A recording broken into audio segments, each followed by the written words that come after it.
DGCA proposes swift ban on disruptive passengers.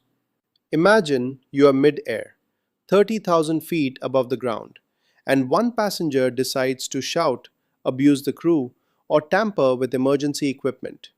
That is not just bad behavior. That is a serious safety risk. And this is exactly what the latest proposal by India's aviation regulator is trying to fix.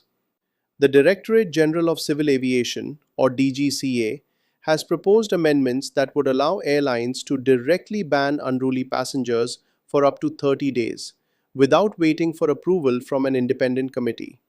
Let us understand what this really means and why UPSC cares. First, what is the news? At present, if a passenger behaves in a disruptive or dangerous manner on a flight, airlines must refer the case to an independent committee. This committee then decides whether a flying ban should be imposed. The process can take up to 45 days.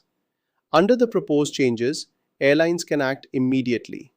They can impose a flying ban of up to 30 days on their own, purely in the interest of passenger safety.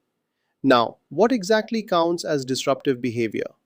According to DGCA, this includes smoking on board, consuming alcohol on domestic flights, tampering with emergency exits, unauthorized use of safety equipment like life jackets, aggressive behavior such as shouting or sloganeering, and repeated actions like kicking seat backs or creating panic. Even a single passenger can compromise flight safety. There is another important detail here. Airlines will have to maintain a database of such passengers and inform DGCA whenever a ban is imposed. However, these passengers will not be added to DGCA's official no-fly list. So this is a short-term, airline-level ban, not a permanent national restriction. Now let us look at the UPSC relevance. For prelims, remember that DGCA is India's aviation safety regulator and that this proposal has been issued under Rule 133A of the Aircraft Rules 1937.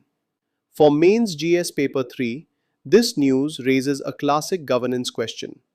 Should private entities like airlines be given punitive powers? On one hand, it allows faster decision-making and improves passenger safety. On the other hand, it creates the risk of arbitrary action and raises concerns about due process.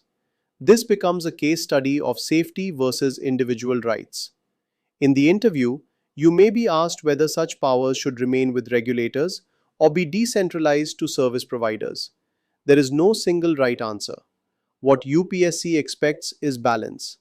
So remember this news not just as an aviation update, but as an example of regulatory governance, delegation of power, and public safety.